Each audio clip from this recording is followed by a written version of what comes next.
இப்போ வரைக்குமே ஏன் சார் வந்து தாவேக்காவுக்கு வந்து கூட்டணி அப்படின்ற ஒரு விஷயம் அமையல? பிஜேபியிலேருந்து ஓப்பனாக அழைப்பு கொடுத்தாங்களா இல்லையா? திமுகவை வீழ்த்த எல்லாரும் ஒன்று சேரணும், விஜய் அவர்களும் வரணும்னு சொன்னாங்களா இல்லையா? அப்போ அதை வேணான்னு முடிவெடுத்தது யார்? அதிமுக பேசினாரா? கொடி பறக்குது, நல்ல காலம் பிறந்துருச்சு, இப்படி ஃபீலர் கொடுத்தாரா இல்லையா? இப்போ யாருமே வரலன்றது எல்லாருமே வரதுக்கு ட்ரை பண்ணாங்க. இந்த முடிவை யார் எடுக்கிறார்? எங்கள் தலைவர் எடுக்கிறார். அவருக்கு தெரியும் யார் கூட கூட்டணி போகணும்னு, யார் கூட போகக்கூடாதுன்றதும் தெரியும். எப்படி தாவேக்காவுக்கு வந்து புதுசா ஓட்டுகள் வரும், தாவேக்காவால தனிச்சு களம் காண முடியும் அப்படின்னு நம்புறீங்க? ஏன் புதிய வாக்காளர்களை நாங்கள் உருவாக்க முடியாதா? புதிய வாக்காளர்கள் மட்டும் போதும்னு நினைக்கிறீங்க? திமுகவோட ஓட்டை உடைக்கிறதுக்காக மட்டுமே வந்து தாவேக்கா களத்துல இறக்கி விட நாங்கள் அப்படி இல்லை.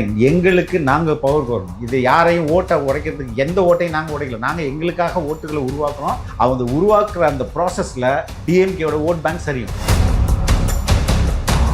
என் ஃபேமிலியிலே ஒருத்தவங்க என்ன சொன்னாங்கன்னா, ஓகே நான் எதிர்பார்த்த ஒரு விஷயத்தை வந்து திமுக கொடுத்துருச்சு அப்படின்றாங்க. என்ன எதிர்பார்த்தாங்க அவங்க? அந்த சத்துணவு ஊழியர்களுக்கு பென்ஷன். ஓகே, நான் ஓல்டு பென்ஷன் இருக்குல்ல, அவங்க பென்ஷன் ஓல்டு பென்ஷன் ஸ்கீமை தானே திருப்பி இம்ப்ளிமெண்ட் பண்ணணும்னு சொல்கிறாங்க. அதை பண்ணாங்களா இவங்க? இப்போ உங்களுக்கு நம்மளோட எஜுகேஷன் பட்ஜெட் எவ்வளோ? எஜுகேஷன் பட்ஜெட் 50,000 கோடி. இவங்க ஒன்றிய அரசு சண்டை போட்டுருக்கிறது காசு எவ்வளோ? 2,000 கோடி. இந்த 2,000 கோடி வந்தால் தான் நான் சம்பளம் கொடுக்க முடியும்னா, இப்போ அந்த 50,000 கோடி எங்கே போகுது?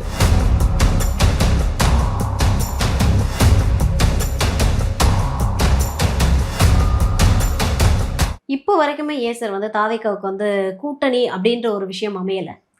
இதுக்கு ஏதாவது ரீசன் இருக்குன்னு நினைக்கிறீங்களா? இல்ல வந்து இல்ல நான் சொல்றேன், பேசுவோம். பிஜேபியிலேருந்து ஓப்பனாக அழைப்பு கொடுத்தாங்களா இல்லையா? திமுகவை வீழ்த்த எல்லாரும் ஒன்று சேரணும், விஜய் அவர்களும் வரணும்னு சொன்னாங்களா இல்லையா? அப்போ அதை வேணான்னு முடிவெடுத்தது யார்? அதிமுக பேசினாரா?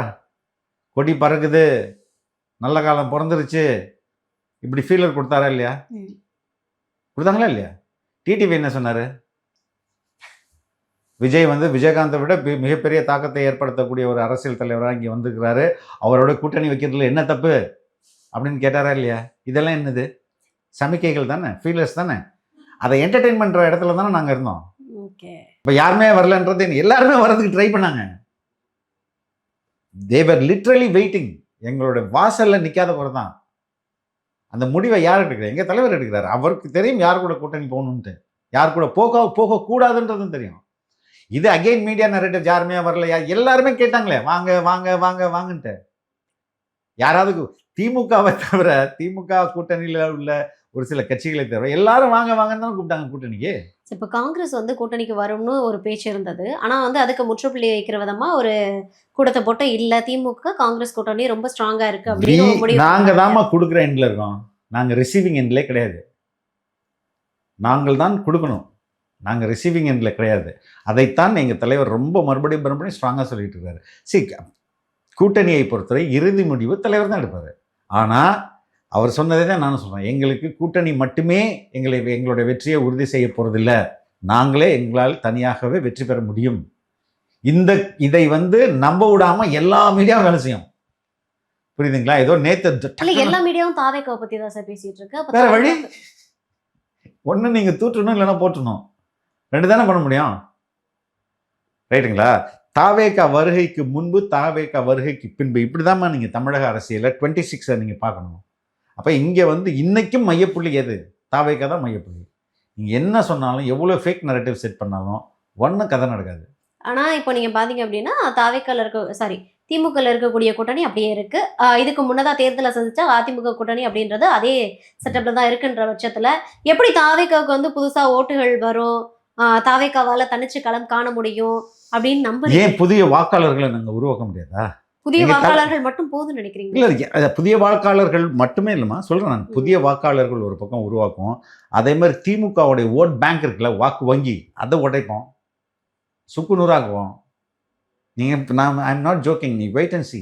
திமுகவோட ஓட்டை உடைக்கிறதுக்காக மட்டுமே வந்து தாவேக்கா களத்தில் இறக்கி விட நாங்கள் அப்படி இல்லை. எங்களுக்கு நாங்கள் பவர் வரணும். இது யாரையும் ஓட்டை உடைக்கிறதுக்கு எந்த ஓட்டையும் நாங்கள் உடைக்கல. நாங்கள் எங்களுக்காக ஓட்டுகளை உருவாக்குறோம். அவங்க உருவாக்குற அந்த ப்ராசஸில் டிஎம்கேயோட ஓட் பேங்க் சரியும். We are not vote cutters for ஏடிஎம்கேக்கு நாங்கள் ஹெல்ப் பண்ணுறதோ. எதுக்கு நாங்கள் எங்கள் தலைவர் கட்சி ஆரம்பித்தது எங்கள் தலைவர் சிஎம் ஆகிறது தானே, அதுக்கு தானே நாங்கள் போகணும். இன்னொருத்தரை சிஎம் ஆக்கி விடுறது எங்களோட வேலை, சரிங்களா? So we are on the right path. நேற்று எங்களுடைய தலைவர் சிடிஆர் பேசும்போது என்ன சொல்லியிருந்தாரு? 2,25,00,000 குடும்பங்கள், குடும்பத்துக்கு ஒருத்தர். அந்த வாக்குகளை நாங்க பெற்ற 40%மா தலைவர் லைக் ஏமா ஆல்ரெடி எங்களுக்கு ரெஜிஸ்டர்டே 1.5 crores இருக்காங்கண்ணா. புரியுதா? ஒரு வீட்டுக்கு ஒரு ஓட்டை வாங்குவது என்பது எங்க தலைவருக்கு ரொம்ப ரொம்ப ஈஸி. ஏன்னா எல்லாருக்கும் அவர் மேல நன்மதிப்பு இல்லாத குடும்பங்களே இல்லை. எல்லா குடும்பங்கள்லேருந்து வாக்கு வரும். ட்ரெடிஷ்னலா நானே பல பேர் எனக்கே ஃபோன் பண்ணி சொல்லுவாங்க, எங்க மாமியாருக்கும் எனக்குமே சண்டைங்க. ஏன்னா எங்க மாமியார் அவங்க வீட்டுல அந்த பேர குழந்தைங்கள்லாம் சிஎம் தாத்தான் தான் கூப்பிடுவாங்க. அவ்வளோ நெருங்கிய குடும்பம். அதுலேயே மாமியாருக்கும் மருமகளுக்கும் சண்டை. மருமகள் அவரையும் அவருடைய கணவரையும் நாங்களாம் டிவிக்கு தான் ஓட்டு போடுவோம் அப்படின்ட்டு. அவங்க சொல்றாங்க, இல்ல நம்ம இவ்வளோ வருஷமா இருந்துங்க திமுக தான் ஓட்டு பண்ணோம். 2 பேருக்கும் சண்டை இல்லை. அப்போ திமுக குடும்பம் அதெல்லாம் பயங்கரமா ஸ்ட்ராங் டிஎம்கே ஓட் பேங்க்ஸ். அதுலேருந்தே எங்களுக்கு ஆதரவு வருது இல்ல. நான் விளையாட்டுக்கெல்லாம் சொல்ல, உண்மையிலே இது. என் ஃபேமிலியிலே ஒருத்தவங்க என்ன சொன்னாங்கன்னா, ஓகே நான் எதிர்பார்த்த ஒரு விஷயத்தை திமுக கொடுத்துருச்சு அப்படின்றாங்க. என்ன எதிர்பார்த்தாங்க அவங்க? சரி, அவங்க பென்ஷன் இது வரைக்கும் 2,000 ரூபாய் ஆயிட்டு இப்போ 3,400 ரூபா. அதுக்கப்புறமா ரிட்டையர்ட் அமௌண்ட் 1,00,000 இருந்து அவங்க சொன்னது என்னதுமா? அவங்க தேர்தல் வாக்குறுதியில சொன்னது என்னது? சார் 2,000 ரூபாய் இது வரைக்கும் நாங்க கொடுத்திருந்தோம். இப்போ 3,500 ரூபாய் கொடுத்துருக்கோம். அந்த சத்துணவு ஊழியர்களுக்கு பென்ஷன் போயிருக்கு. ஓகே, நான் ஓல்டு பென்ஷன் இருக்குல்ல, அவங்க பென்ஷன் ஓல்டு பென்ஷன் ஸ்கீம் தானே திருப்பி இம்ப்ளிமெண்ட் பண்ணுவோம்னு சொல்றாங்க. அதை பண்ணாங்களா இவங்க? பண்ணாங்களான்னு கேட்குறேன். இல்ல, உங்க இன்கம்லேயே 10% எடுத்துட்டு ரிட்டையர்ட் ஆன பிறகு அதே 10%லேருந்து உங்களுக்கு காசு கொடுக்குறது என்னது? இதுவா ஓல்டு பென்ஷன் ஸ்கீமு? 0 கான்ட்ரிபியூஷன் தானே. என்னுடைய சம்பளத்திலேருந்து நீ ஒரு பைசா எடுக்காம நான் ரிட்டையர்ட் ஆன பிறகு நான் கடைசியாக என்னுடைய சேலரி எவ்வளோ சேலரி வாங்கணும்னோ அதில் 50% கொடுக்குறது தானே ஒரிஜினலான ஸ்கீமு. அதை விட்டு என்கிட்ட 10% பிடிச்சிட்டே ஒரு 20 வருஷம் பிடிச்சிட்டு அதுக்கப்புறம் ஏன் காசு நீ இப்போ பிடிக்கிற காசெல்லாம் ஷேர் மார்க்கெட்டில் போட்டோ இல்லை எல்ஐசியில் போட்டோ டெபாசிட் பண்ணிவிட்டு திருப்பி என்கிட்ட கொடுக்கும்போது கம்மியாக தானே எனக்கு காசு கொடுக்குறீங்க. எதெல்லாம் ஒழுங்காக சொல்ல. இப்போ ஒன்றும் இல்லாமல் அந்த பார்ட் டைம் டீச்சர்ஸ்னு இருக்காங்கம்மா, பகுதி நேர ஆசிரியர்கள். அவங்க 12,800 டீச்சர்ஸ் இருக்காங்கம்மா. அந்த 12,800 டீச்சர்ஸில் பெரும்பாலானோர் அதாவது கலை, ஓவியம், அதுக்கு அடுத்தது பாட்டு, கம்ப்யூட்டர், தோட்டம், தையல், இவங்க இதை சொல்லிக் கொடுக்குற ஆசிரியர்கள். இந்த அந்த மியூசிக் டீச்சர்ஸில் பெரும்பாலானவர்கள் பார்வைத்திறன் மாற்றுத்திறனாளிகள். அவங்களுக்கு ஒரு மாதத்துக்கு எல்லாருக்குமே இந்த பார்ட் டைம் டீச்சர்ஸ் எல்லாத்துக்குமே ஒரு மாதத்துக்கு 6 நாள், ஐ திங்க் 12 நாள் சம்பளம். 12 அரை நாள் நினைக்கிறேன். 12 அரை நாள், 6 நாள். 6 நாள் தான் அவங்களுக்கு ஒரு மாதத்தில் வேலை. அந்த 6 நாளைக்கு தான் சம்பளம். மீதி நேரம் அவங்க என்ன பண்ணுவாங்க? ட்ரெயினில் பிச்சை எடுக்கிறாங்கம்மா டீச்சர்ஸு. கண் தெரியாத இங்கே மியூசிக் சொல்லி கொடுத்துட்டு. ஏன்னா 6 நாள் தானே, ஒரு ஒரு மாதத்துக்கே 6 நாள். மீதி உள்ள நாள் 6 நாளைக்கு தான் அவங்க சம்பளம். மீதி உள்ள நாளுக்கு எப்படி சாப்பிடுவாங்க? பிச்சை எடுத்துகிட்டு இருக்காங்க. ஓவியம் சொல்லிக் கொடுக்குற ஆசிரியர் பெயிண்ட் அடிக்க போகிறாரு. ஆனால் மற்ற ஸ்டேட்டில் எல்லாமே இவங்களெல்லாம் பர்மனெண்ட் ஆகிட்டாங்க. ரொம்ப இமேஜின் பண்ணுங்க, ஒரு அரசு பள்ளியில் இந்த மாதிரி சிறப்பு ஆசிரியராக இருக்கிறவர் அவர் வேலை முடிச்சுட்டு அடுத்த நாள் பிச்சை எடுக்க போனார்னா என்ன அவருடைய நிலைமை? என்ன பார்க்குறவங்க என்ன நினைப்பாங்க? புரியுதுங்களா? ரொம்ப அதனால இந்த அரசு நீங்கள் எவ்வளோ முட்டு கொடுத்து ட்ரை பண்ணாலும் எல்லாரும் ஏமாற்றி தானே இருக்குது. இப்போ இதில் என்ன கொடுமை என்னன்னா, மே மாதம் உங்களுக்கு சம்பளமே கிடையாது. இப்போ தான் ஒரு 10,000 ரூபாய் அறிவிச்சிருக்கிறாரு. மே மாதம் இப்போ உங்களுக்கு நம்மளோட எஜுகேஷன் பட்ஜெட் எவ்வளோ? எஜுகேஷன் பட்ஜெட் 50,000 கோடி. இவங்க ஒன்றிய அரசுகிட்ட சண்டை போட்டுருக்கிறது காசு எவ்வளோ?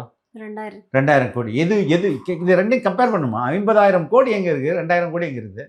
இந்த 2,000 கோடி வந்தால் தான் நான் சம்பளம் கொடுக்க முடியும்னா இப்போ அந்த 50,000 கோடி எங்கே போகுது? ஒரு வருஷத்துக்கு நான் சொல்கிறது எங்கே போகுது? உட்கட்டமைப்பு, ஸ்கூலோட உட்கட்டமைப்பு சரி பண்ணுறதுக்கு போகுதுன்னு பார்த்தா இல்லையே. கவர்மெண்ட் ஸ்கூல் இடிஞ்சு விழுகுது. ஆசிரியர்கள் இருக்காங்களான்னு பார்த்தா அங்கேயும் போதிய ஆசிரியர்கள் இல்லை. அப்போ எங்கே இந்த 50,000 கோடி போகுது? ஒன்று, இவங்க உண்மையிலேயே 50,000 கோடி என்று அலாட் பண்ணுறது பேப்பரில் மட்டும் அலாட் பண்ணுறாங்கன்னு அர்த்தமாகுது. இல்லைன்னா இவங்களே அடிச்சுக்கிறாங்கன்னு அர்த்தமாகுது. இப்படி தானே? ஏதாவது ஒன்று தானே உண்மையாக இருக்க முடியும். இப்போ இங்கே யாருமே மகிழ்ச்சியாக இல்லைன்னா எந்த துறையில்? இப்போ சிறு குறு தொழில் எடுத்துப்போம். கரண்ட் பில்லு எக்கச்சக்கமாக வருது. அதில் வேற பீக் அவர் சார்ஜஸ்ன்னு ஒன்று போட்டு இழுத்துறாங்க. அவன் எப்படி தொழில் நடத்துறது? ஓகே. திமுக அறிவிச்ச திட்டங்களாவது பல்வேறு திட்டங்கள யோசிச்சு அறிவிச்சிருக்காங்க. பட் நீங்க இந்த பக்கம் அதிமுக அறிவிச்ச திட்டங்கள பார்த்தீங்களா என்னன்னு தெரியல. ஆ மாத மகளிருக்கு 2000 யார் இப்போ ரூபாய். கண்டக்டர் யாருக்கு டிக்கெட் கொடுப்பாரு? டிரைவர் கொடுப்பாரா? இவங்க இவ்வளோ பேசுகிறாங்களே, உண்மையிலே நான் சேலஞ்ச் பண்ணுறேன். சென்னையோட எம்டிசி இருக்கு இல்லையா, அதை மொத்தத்தையும் தனியார் மயப்படுத்திட்டாங்க. தனியார் வந்து ஸ்டிக்கர் வந்து கவர்மெண்ட் எம்டிசின்னு எழுதியிருக்கோம், ஸ்டிக்கர் தான் இருக்கும். பஸ்ஸு வேற ஒருத்தருது, அவரே பஸ் வாங்குவார், அவர் மெயின்டைன் பண்ணுவார், அவரே இந்த ஸ்டிக்கரை ஓட்டிட்டு கவர்மெண்ட்டுக்கு ஓட்டிகிட்டு இருப்பார். உலக வங்கியோட ஒப்பந்தம் போட்டு 2023 இது தனியார் மயப்படுத்திட்டாங்க. இது பேசப்பட வேண்டுமா, பேசப்படக்கூடாதா? கம்யூனிஸ்ட் தோழர்கள் எதுக்கு இது வாய் மூடிட்டு இருக்காங்க? மக்களுக்கு தெரியுமா? எல்லாம் எம்டிசி. இப்போ இதனால என்ன நடக்கும்? ஆல்ரெடி இந்த எம்டிசியில் இருந்த டிரைவர்ஸ், கண்டக்டர்ஸ் அவங்களுக்குலாம் ஒன்று, நீ இப்போ தூய்மை பணியாளர்கள் சொன்னாங்களா, நீ இங்கிட்ட வேலைக்கு போ, இல்லைன்னா வீட்டை விட்டு போ, வேலையை விட்டு போ அப்படின்னு தான் சொல்லுவாங்க. இதில் முன்னாடினாலும் அந்த வருமானம்ன்றது எவ்வளோ டிக்கெட் ஏறுது, எவ்வளோ டிக்கெட் வாங்குறாங்க, இதை பொறுத்து அரசுக்கு வருமானம் வரும். இப்போ வந்து இப்போ பஸ்ஸில் ஆட்கள் ஏறலைன்னா இந்த கம்பெனிக்கு நட்டமாயிடும்ல. அதனால என்ன பண்ணிட்டாங்க, நூதனமான ஒரு நீ பஸ்ஸு மக்கள் ஏறுறாங்க ஏறல, அதை பற்றி நீ கவலைப்படாத. ஒரு நாளைக்கு நீ இத்தனை கிலோமீட்டர் ஓட்டினா இத்தனை கிலோமீட்டருக்கு இவ்வளோ காசு அப்படின்னு நான் கொடுத்துருவேன் அப்படின்ட்டு. இதுலேயும் மிகப்பெரிய ஊழல் தான் நடக்குது. புரியுதுங்களா? எதெல்லாம் மக்களை பாதிக்குதோ அதை எந்த ஊடகமும் பேசுறதில்ல, எதிர்கட்சிகளும் பேசுறதில்ல, ஆளும் கட்சியும் அதாவது ஆளும் கட்சியோடைய கூட்டணி கட்சியும் பேசுறதில்ல. ஆனால் உள்ளுக்குள்ள எல்லா உள்ளடி வேலையும் பார்த்துட்டு மக்கள் தூக்கி நடுரோட்டில் நிறுத்த போகிறாங்க. இன்னொன்று நான் குரூப் 1 எக்ஸாம்னு ஒன்று இருக்கு தெரியுமா? அதை அடுத்தது காலி பண்ண போகிறாங்க இந்த அரசு. எந்தெந்த இடங்களில் தனியார் அதாவது அவுட் சோர்சிங் பண்ண முடியுமோ அதை ஆய்வு செய்கிறதுக்கு 2023 ஒரு குழுவை போட்டு ஆய்வு நடத்துகிறாங்க. ஐ திங்க் 20 நகராட்சிகளில், நம்ம முனிசிபல் கார்பரேஷனில் இந்த டேக்ஸ் கலெக்டரு, கிளர்க்கு இதெல்லாம் அவுட் சோர்ஸ் பண்ணிட்டாங்க. இதெல்லாம் இதுக்கு முன்பு குரூப் 4 மூலமாக எடுத்துக்கொண்டிருந்த ஜாப்ஸு. இப்போ குரூப் 4 40 லட்சம் பேர் இங்கே டிஎன்பிசிக்காக வெயிட் பண்ணாங்க. குரூப் 4 லாஸ்ட் டைம் ஆரம்பிச்சது 10 லட்சம் பேர் அப்பியர் ஆனாங்க. அவன் வேலையெல்லாம் என்ன பண்ணுது இந்த கவர்மெண்ட்டு? அவுட் சோர்சிங் பண்ண போகுது. அவுட் சோர்சிங் பண்ணால் யாருக்கு காசு? கான்ட்ராக்டருக்கும் இவங்களுக்கும் லஞ்சம் வாங்கிக்கலாம் ஈஸியாக. நீங்கள் 10 பேர் வந்து கவர்மெண்ட்டில் போகிறாங்கம்மா, ஃபார் எக்ஸாம்பிள் எடுப்போம். 10 பேர்ட்ட எனக்கு மாதம் சம்பளத்துலேருந்து 10 ரூபா கொடுத்துரு அப்படின்னு கேட்க முடியுமா? முடியாது. அதே இந்த 10 பேரை வேலைக்கு அமர்த்த போகிற ஒரு நிறுவனம் இருந்துச்சுன்னா, அப்பா நீ 10 பேர் கொடுத்துருக்கோண்ணா, எனக்கு மாதம் ஒரு அமௌண்ட் எனக்கு தள்ளிடு தனியாக அப்படின்னு அந்த அமைச்சர் ஊழல் பண்ண முடியும் தானே? அப்போ எல்லாமே இவர்கள் சிந்திக்கிறது எல்லாமே எப்படி ஊழல் பண்ணுறது தான் இவங்க சிந்திக்கிறாங்க வந்து, மக்களுக்கு இதை சரி பண்ணுவோம், மக்களுக்கு இதை தருவோம்னு பண்ணுறதே இல்லை. இதையெல்லாம் மக்கள் புரிஞ்சுப்பாங்க. ஓகே. இப்ப திமுக ஒரு பக்கம் ஊழல் பண்ணுது. ஆனா திமுகவா இருக்கட்டும், அதிமுகவா இருக்கட்டும் ஏராளமான வாக்குறுதிகள வந்து இலவசமா அள்ளி தெளிச்சு அவர்களும் ஊழல்வாதிகள் தான். ஓகே. 2 பேருமே ஊழல்வாதிகள் தான். இதுக்கு மாற்றா தாவேக்கா வரப்போகுதுன்னுது. இப்ப தாவேக்காவோட அந்த தேர்தல் வாக்குறுதி என்ன மாதிரி இருக்க போகுது அப்படின்றது மக்கள் கிட்ட, ஏன்னா 2 பேருமே அவங்க தரப்ப சொல்லிட்டாங்க. ஓரளவு வந்து என்ன பண்ண போறாங்கன்றத சொல்லிட்டாங்க. ஆனா தாவேக்கா வந்து இன்னும் 2 மாதம் தான் இருக்கு. அதுக்குள்ள வந்து அவங்களுடைய திட்டத்த சொல்லி ஆகணும். அதை எப்படி நாங்க செயல்படுத்த போறோம்ன்றத சொல்லி ஆகணும்ல. ஏன்னா வந்து உண்மையா வந்து அக்செப்ட் பண்ணிக்கக்கூடிய விஷயம் என்ன அப்படின்னா, அதிமுக திமுகவுக்கு மாற்றா தாவேக்கா வருதுன்றது பெரிய ரீச் ஆயிருக்கு மக்கள் கிட்ட. அதை மறுக்கிறதுக்கு இல்ல. அப்படின்றப்போ அந்த தாவேக்கா என்ன பண்ண போகுது, எப்படி மக்களை கொண்டு போய் அந்த திட்டங்களை சேர்க்க போகுதுன்ற ஒரு கேள்வி இருக்கு இல்லையா? ரொம்ப எங்கள் தலைவர் நாகப்பட்டினத்தில் பேசும்போது சொன்னார்னு நினைக்கிறேன். எதை எங்களால் செய்ய முடியுமோ அதை மட்டுமே நாங்கள் சொல்லுவோம். அதில் ரொம்ப அடிப்படை உட்கட்டமைப்புகளை, பேசிக் இன்ஃப்ராஸ்ட்ரக்சர், அது எங்களுடைய ப்ரையாரிட்டியாக இருக்கும். தரமான கல்வி, தரமான மருத்துவம், தரமான வாழ்க்கை தரம், அதற்கு அடுத்தது வேலை, இந்த வளர்ச்சிக்கான அறிவிப்புகள் தான் அதிகமாக இருக்கும். பட் இது எல்லாமே டெலிவரபிளாக இருக்கும். நான் உங்களுக்கு ₹1 பணம் ஓசியில் கொடுக்கறத விட, நாடு இப்போ நம்ம நாடு வந்து 10 லட்சம் கோடி கடன் ஆக போதுமா? இந்த 10 லட்சம் கோடி எப்படி வந்து நம்ம வாங்குறோம்ல, எதுக்காக வாங்குறோம்? எல்லா நாடும் கடன் வாங்கும், எல்லா நாடும் சம்பாதிக்கும், தமிழ்நாடும் சம்பாதிக்கும். சம்பாதிக்கிறத என்ன பண்ணிடுறாங்க, கொள்ளையடிச்சிடறாங்க. அதனால ஒரு சில ஏரியாவில் நட்டம் வருது. அந்த நட்டத்தை சரி பண்ணுறதுக்கு இவங்க என்ன பண்ணுறாங்க, கடன் வாங்கி அந்த நட்டத்தில் போடுறாங்க. ஒரே ஒரு உதாரணத்தை சொல்கிறேன். இந்த டேஞ்சட் கோன்னு இருக்குது, தமிழ்நாடு எலக்ட்ரிசிட்டி போர்டு இருக்கு இல்லையா, அந்த டேஞ்சட் நம்ம ₹1 கடன் வாங்கினோம்னா, வெளிநாட்டு வங்கிகள்லேருந்து ₹1 கடன் வாங்கினா அதில் 26 காசு டேஞ்சட் கோக்கு போயிடுது. ஆனால் வாங்குற கடன் எதுக்காக வாங்குகிறோம், என்ன சொல்லி வாங்குகிறோம், நம்மளுடைய உட்கட்டமைப்பை சரி பண்ண போகிறோம். எல்லாம் கேபிட்டலுக்காக தான், நம்ம கேபிட்டல் எக்கானமியை சரி வளர்க்கறதுக்காக தான் நம்ம கடன் வாங்குகிறோம்.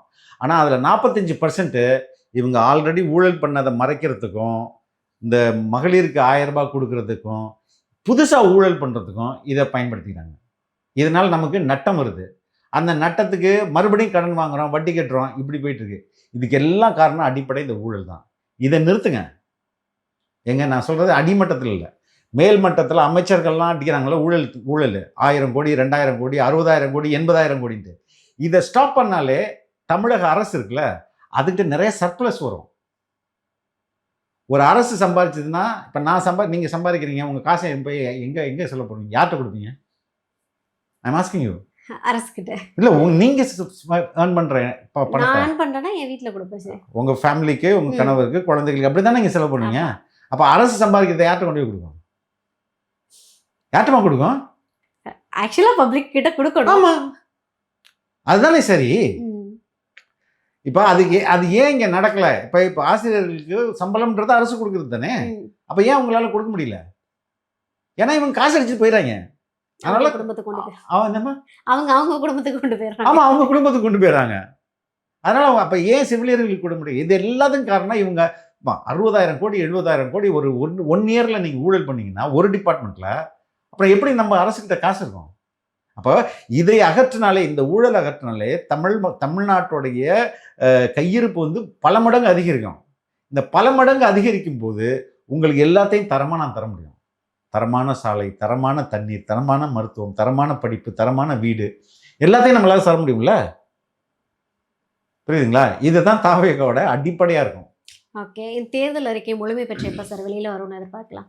ஐ திங்க் டேட்ஸ் எனக்கு தெரியாது, பட் சீக்கிரம் சொல்லுவாங்க. அதுக்கு ஒரு டீம் ஒர்க் பண்ணிட்டு இருக்காங்க, ஐடியாஸ் கேட்டுட்டு இருக்காங்க. நான் இன்னமும் சொல்கிறேன், நிறைய சர்ப்ரைசஸும் இருக்கும்.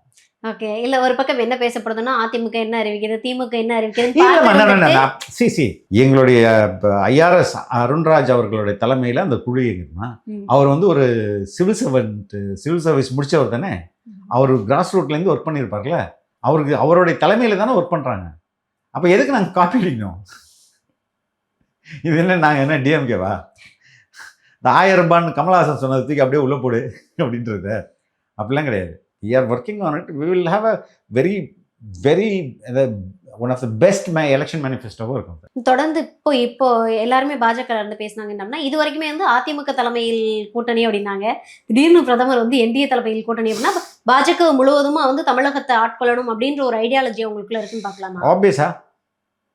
Obviously. The mere survival of ADMK will be a big question mark soon after the election. நான் வேணா, யூ மார்க் மை வேர்ட்ஸ், அவங்களோட மியர் எக்ஸிஸ்டன்ஸ் இருக்குல்ல, அதுவே வந்து யார் மேலாம் டமால் தட்டினாரோ பிரைம் மினிஸ்டர், அவரெல்லாம் உனக்கு உள்ளே போ இல்லைன்னா உள்ளே வா அப்படின்றது தான் அர்த்தம். உள்ளே போனால் எங்கேது உடனே ஜெயிலு உள்ளே போ, இல்லைன்னா வாஷிங் மிஷினில் உள்ளே போயிட்டு நேராக இங்கே பாஜக உள்ளே வந்துரு அப்படின்றது தான். இப்போ அமமுக கூட்டணிக்கு போனதுக்குமே வந்து டிடிவி தினகரனுக்கு வந்து அழுத்தம் கொடுத்து தான் பாஜக அழுத்தம் சார். அழுத்தம் அவருக்கு எதுக்கு அழுத்தம் கொடுக்கணும்? கொடநாடு வழக்க வச்சு, கொடநாடு வழக்கில் அவருக்கு என்ன சம்பந்தம்? அப்படி கிடையாதுமா. சி, ஆஸ் எ பொலிட்டீஷியனா ஒரு எலெக்ஷனை நீங்கள் மிஸ் பண்ணிட்டீங்கன்னு வைங்களேன், உங்களால் போட்டி போட முடியலன்னு வைங்களேன், உங்களுடைய ஃபியூச்சர் என்ன ஆகும்? அரசியல் அநாயுதன்னு சொல்லுவாங்களே, அது மாதிரி ஆயிடாது. அப்போ அவர் வந்து கொஞ்சம் கெத்து காட்டி இருந்தார், கூப்பிட்டோன்னே பட்டு போயிட்டாரு. அவருக்கு நிறைய இந்த பக்கம் எங்கள் பக்கம்லாம் ஆப்ஷன் இருக்குமோ அப்படின்ற மாதிரி தான் ஃபீலர்லாம் விட்டார். அதெல்லாம் அவருக்கெல்லாம் அழுத்தம் கொடுக்கணும்னு அவசியமே கிடையாது. தன்னையும் தன் கட்சியும் காப்பாற்றிக்கிறது வேற வழி இல்லை. காப்பாற்றிக்கிறது, நீங்கள் தேர்தல் எல்லா இடத்துலையும் அவரால் போட்டி போட முடியாது. செலக்டிவாக ஒரு 10 இடத்துல போட்டி போட்டால் அசிங்கமாயிரும். புரியுதுங்களா? வேறு இது எல்லாத்துக்குமே அழுத்தம்னு கொடுக்கணும் அப்படின்றது அவசியம்லாம் கிடையாது. சரி, தொடர்ந்து வந்து தாவேக்காவுக்கு வந்து சரியான பூத் கமிட்டியே கிடையாது அவங்க கிட்ட அப்படின்னு இன்னுமே வந்து ஒரு சிலர் வந்து விமர்சனங்கள் யார் சொல்றாங்க? நான் ரீசெண்டா எடுத்த இன்டர்வியூல கூட ஒரு கெஸ்ட் சொன்னாரு. கெஸ்ட் சொல்லுவாரு, அவருக்கு என்ன அஜெண்டா இருக்குன்னு உங்களுக்கு தான் தெரியும். ஏன்னா 70,000க்கும் மேற்பட்ட பூத் ஏஜென்ட்ஸ், ஒரு பூத்துக்கு 11 பேர் அப்படின்னு சொல்லிட்டு, அதுல வந்து ஒன்றியம், கிளை எல்லாருமே வந்து ஐ திங்க் 3,25,000 போஸ்டிங் மட்டுமே ஆமா தவைக்கால. ஓகே. எல்லாருமே connected through the app with the centralised call centre. இப்படி ஒர்க் பண்ணிட்டு இருக்கும்போது அவருக்கு என்ன தெரியும்? சரிங்களா, அவருக்கு என்ன தெரியும்? உண்மையிலேயே உட்கட்டமைப்பு ரொம்ப ஸ்ட்ராங்காக இருக்குது. ரொம்ப எப்போதுமே தலைவருக்காக இப்போ சேர்ந்தவங்களாம் இல்லைம்மாங்க, பல ஆண்டுகளாக ஒர்க் பண்ணிட்டு இருக்காங்களே கிரவுண்டில். பிரெட் அண்ட் பட்டர் அதுலேருந்து பிரெட் அண்ட் பட்டர்னு ஒரு ஸ்கீம் விஜய் மக்கள் இயக்கத்தில் ஆரம்பிச்சது. ஒவ்வொரு நகர்ப்புற வாழ்விடங்களையும் போயிட்டு அண்டர் ப்ரிவிலேஜ்டு இருப்பாங்களே அவங்களுடைய குழந்தைகளுக்கு பிரெட் அண்ட் பட்டர் கொடுத்து, படிப்பகம் அமைச்சு, படிக்கிறதுக்கு இடம் கொடுத்து, அவங்களுக்கு டியூஷன் எடுத்து, பிளட் டொனேட் பண்ணி கொஞ்சம் கொஞ்சமாக வளர்ந்த இயக்கம் அது. அது ஃபஸ்ட்டு பெனிட்ரேட் ஆனதே கீழே தானே. தாவேக்கா இருந்தது சூப்பர் ஸ்ட்ரக்சர் தான், அதானே உண்மை. சார் விஜய் வந்து பேசும்போது ஒரு விஷயம் சொன்னாங்க. என்ன அப்படின்னா, பூத் கமிட்டி ஊழியர்கள்லாம் வந்து எல்லாரையும் வீட்டுக்கு போயிட்டு பத்திரமா கூட்டு வந்து ஓட்டு போட்டு திரும்ப கூட்டு போயிடணும். ஏன் வந்து நீங்க போய் கூட்டு போகலன்னா மாத்தி ஓட்டு போட்டுருவாங்கன்னு பயமா இல்ல? அப்படி கிடையாது. வயதானவர்கள் இருப்பாங்க, முதியோர்கள் இருப்பாங்க, மாற்றுத்திறனாளிகள் இருப்பாங்க. இவங்களெல்லாம் அவங்க வேணாம், நம்ம யாரா இந்த ஏஜ்ல போய் நம்ம என்னதை போட போறோம், இங்க என்னது கியூல நிக்கணும், வெயிட் பண்ணணும். அதுக்கு திமுக அதிமுக எல்லாம் வீட்டு வாசல்ல ரெடியா இருக்கும். அதே மாதிரி தான் நாங்களும் பண்ணணும். இல்ல அவங்க மாத்தி தூக்கிட்டு போயிருவாங்கன்ற அவனுக்கு ஐயோ அது வந்து அவங்க பண்ற அட்டூழியம் இருக்குது, பயங்கரமா இருக்குமா. நான் தம்பி கண்ணு தெரியாதுன்னா என்ன பாட்டி வேணும், இப்போ விசில் சின்னத்துல போடணும் தம்பின்னா ஓகே போட்டாச்சுன்னு சூரியன் சின்னத்துல அம்பிட்டு போயிடுவான். புரியுதுங்களா? பட் மக்கள் வந்து நினைத்து விட்டார்கள்னா ஒரு மிகப்பெரிய அலை ரெடி ஆயிடுச்சுன்னா அது உங்களுக்கு பார்க்கறதுக்கு தெரியாதுமா. ரொம்ப சைலண்ட்டாக இருக்கும். சைலண்ட் வேவ்னு சொல்லுவாங்களே, அது ரொம்ப அமைதியாக தான் இருக்கும். அது நம்ம வந்து புயல் அடிக்கலைன்னு தெரியும். அதுக்கு முன்னாடி ஒரு பெரிய அமைதி இருக்குதுமா புயலுக்கு முன்னே. அது மாதிரி என்னடா ஒன்று புயலே காணுமே, கஜா புயல்லாம் அப்படி தான் எங்கள் வீட்டில் எங்கள் ஊரில் ஃபோன் பண்ணி கேட்கும்போது சொன்னேன், என்னப்பா புயல் வருதுன்னா நைட்டு 9 மணி வரும் காற்று கூட ஆடலையே அப்படின்னு சொல்லிட்டு. அதுக்கப்புறம் நைட்டு வந்தது அடிச்சு சரிச்சுட்டு போயிடுச்சு. அது மாதிரி பார்க்கறதுக்கு அமைதியாக தான் இருக்கும் அந்த வேவ். ஆனால் வந்து புவியியல் ஆய்வாளர்களுக்கெல்லாம் தெரியும், ஓகே இவ்வளோ பெருசாக அது பயங்கரம் வந்ததுன்னா மொத்த தமிழ்நாடு காலி அப்படின்றது. அந்த வேவ் வந்து அந்த பெரிய அலைன்றது அமைதியாக தான் இருக்கும். பார்க்குறதுக்கு எல்லாருக்குமே தெரியாது, என்ன அலவரப்பு பண்ணி அமைதியாக இருக்குது அப்படின்ட்டு இப்போ பார்க்குறதுக்கு அப்படி தான் தெரியும். பட் வென் இட் கம்ஸ் அது அது அது நடக்கிற நேரத்துலாம் எல்லாருக்கும் புரியும்.